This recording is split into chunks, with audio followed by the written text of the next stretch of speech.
So hello guys, first of all welcome all of you to my new channel Learn with Ease.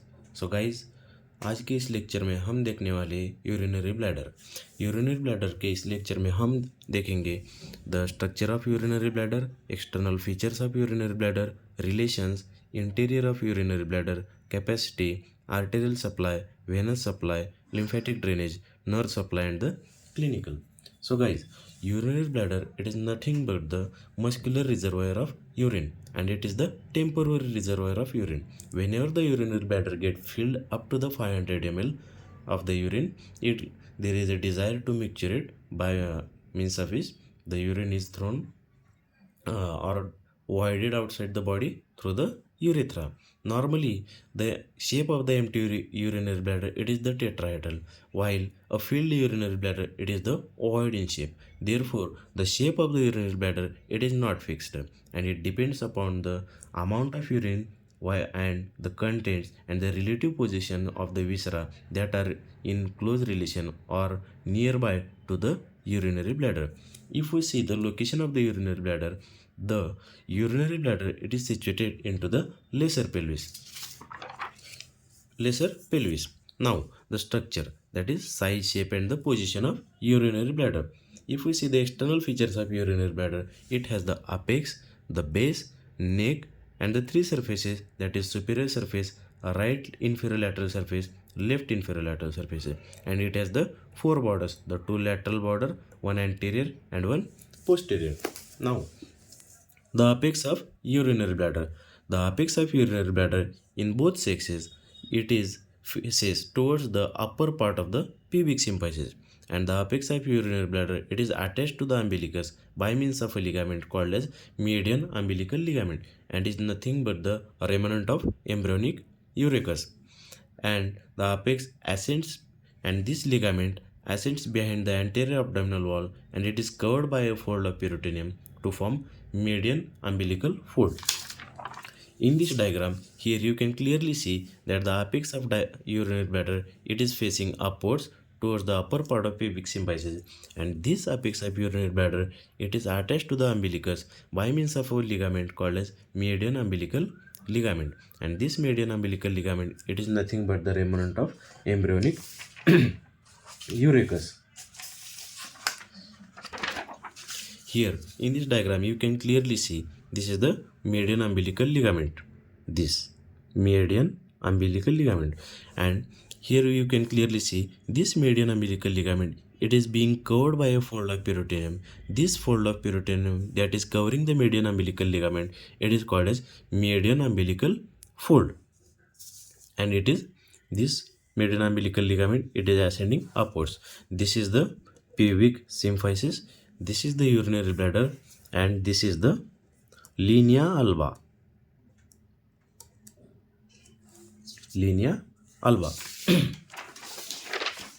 Now the base of urinary bladder. Base of the urinary bladder, it is triangular in shape, and it is located posterior-inferiorly. In females, it is closely related to the anterior vaginal wall and to the uterine cervix.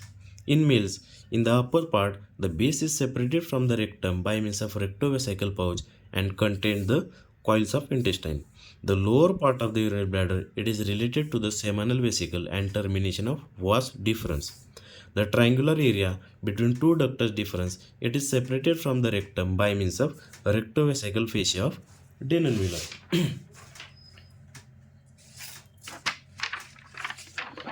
Here in this diagram you can clearly see this is the posterior view or basal portion of the urinary bladder. In the upper part, the posterior surface, it is being covered by a fold of peritoneum. This fold of peritoneum, it is called as a rectovesical pouch, and in the lower part, this is the lower part. In the lower part, it is related to the terminal portion of vas deferens, it is also called a ductus deferens, and the seminal vesicle and its duct. This is the seminal vesicle and its duct, and the remaining portion between the two ductus deferens, this triangular portion, it is separated from the rectum by means of a fascia called as fascia of Denonviller. This is the fascia of denuncular. In the upper part, it is separated from the rectum by means of rectovesical pouch, and in the lower part, the triangular portion between the two ductus difference, it is separated from the rectum by means of fascia of denuncular. Now, the neck. Neck is the lowest and most fixed part. It lies 3 to 4 centimeter behind the pubic symphysis, a little above the pelvic inlet. In males, the neck is surrounded by smooth muscle along with the preprostatic urethra. There is the preprostatic sphincter and it is devoid of parasympathetic cholinergic nerves. It means it has only the sympathetic innervation. While in females, the neck is related to the pelvic fascia that surrounds the upper urethra. Now, here you can clearly see the neck of the urinary bladder. It is directed downwards and it is being surrounded by the prostate or preprostatic urethra, and this neck, it is surrounded by a smooth muscles, and it has the only sympathetic innervation. It does not have the parasympathetic innervation. In infants, the urinary bladder lies at the higher level, that is at the internal urethral orifice, lies at the level of superior border of pubic symphysis. It gradually descends to the adult position. In the infants, the urinary bladder, it lies a little above, that is the internal urethral orifice lies at the superior border of pubic symphysis. This internal urethral orifice in the infant, it lies at this level, the superior border of pubic symphysis. This is the pubic symphysis, and in infant, the internal urethral orifice lies at the superior border of pubic symphysis. Now, the surfaces. We know the urinary bladder, it has the four surfaces. That is, if we consider this is the urinary bladder, this portion will be the superior surface and these two with the inferior lateral surfaces, while on posterior side there will be the posterior surface. Posterior surface, it is also called as the base. Now, the superior surface. Superior surface in males, it is completely surrounded by a peritoneum which extends slightly onto the base and continues posteriorly into rectovesical pouch and anteriorly into median umbilical fold, and it is in contact with the colon and terminal part of small intestine.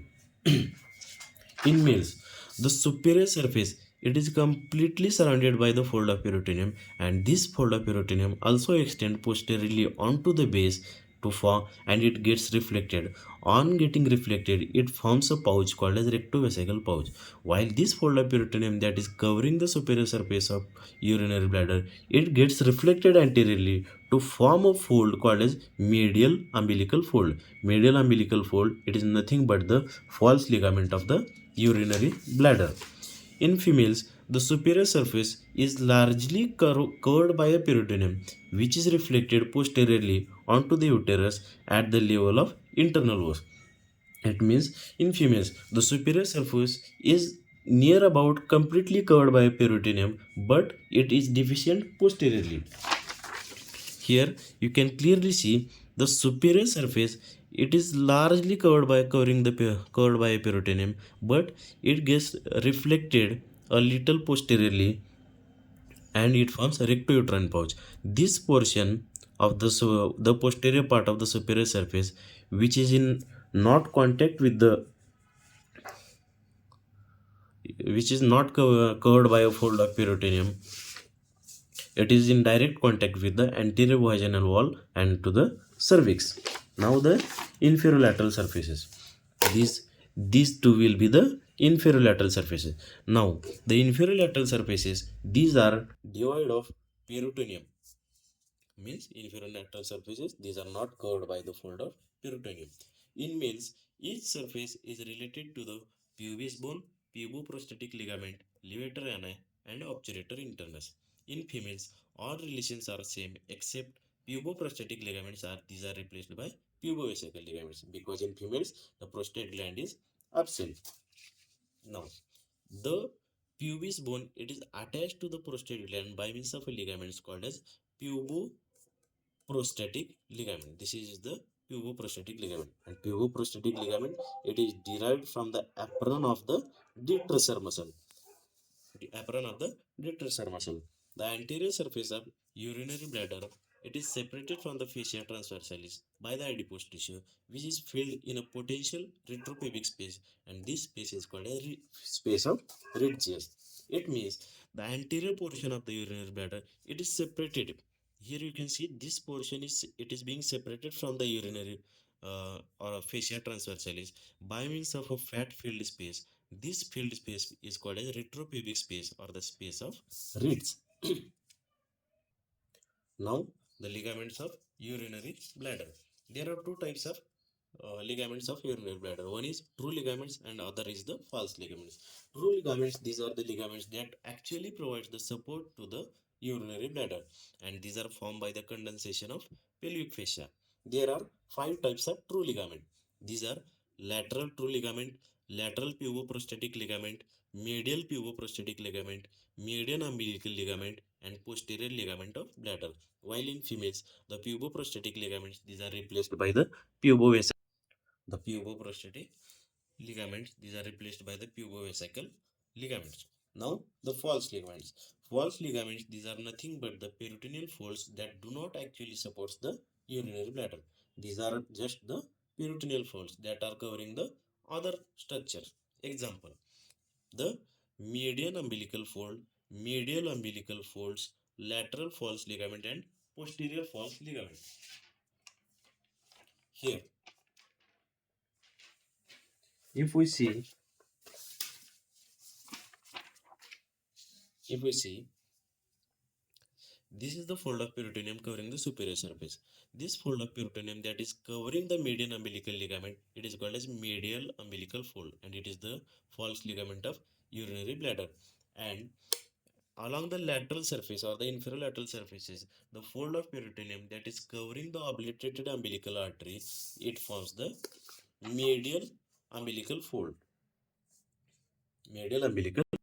Now, if we see the diagram of the urinary bladder in males, here we can clearly see that this is the urinary bladder. This is the urinary bladder, and this is will be the apex, and this will be the posterior portion or the basal portion, and this is the superior surface, and this will be the inferolateral surfaces. Here you can clearly see that the apex of urinary bladder, it is being to be attached to the umbilicus by means of a ligament called as median umbilical ligament. This is the median umbilical ligament, and the superior surface of the urinary bladder, it is completely covered by a fold of peritoneum, and it gets reflected posteriorly to form a rectovesical pouch. And anteriorly, this fold of peritoneum, it covers the median umbilical ligament to form medial umbilical fold. And the anterior portion of the urinary bladder, it is separated from the fascia transversalis by means of a fat filled space, and this fat filled space, it is called as retropubic space or the space of ridge. And the posteriorly, the lowermost portion of the base, it is separated from the rectum. This is the rectum, and this is the posteriormost part, and it is separated from the rectum by means of a fascia called as fascia of Denelwiller. This is the prostate gland, and this is pubic symphysis, and this is linea alba. In females, the superior surface that is covered by a fold of peritoneum, this peritoneum gets reflected over the superior surface at the level of internal os, and it forms the rectouterine pouch. And here you can clearly see that the posterior surface or the from which the peritoneum is reflected, it is related to anterior vaginal wall and to the cervix. And anteriorly, this is the median umbilical ligament, and here you can clearly see the pubovesical ligament. This is the pubovesical ligament, the from attached to inferior surface of the pubis. Now now as the bladder fills, it becomes ovoid. Here this is the empty urinary bladder. As the bladder fills, it becomes ovoid, and it is displaces the peritoneum anterior from the suprapubic region to the abdominal wall. Here you can see this is the parietal peritoneum covering the superior surface of urinary bladder, As the bladder gets filled, it becomes void and it is displacing the parietal peritoneum above the suprapubic region, and all the viscera these are also displaced upwards. This provides a very surgical importance because the urinary bladder can be punctured safely without intervention of the peritoneum by filling the urinary bladder, and the needle is inserted from just above the pubis bone, and it is also useful for the collection of urinary bladder samples in children. The suprapubic needle puncture is commonly done in children to obtain the urine samples.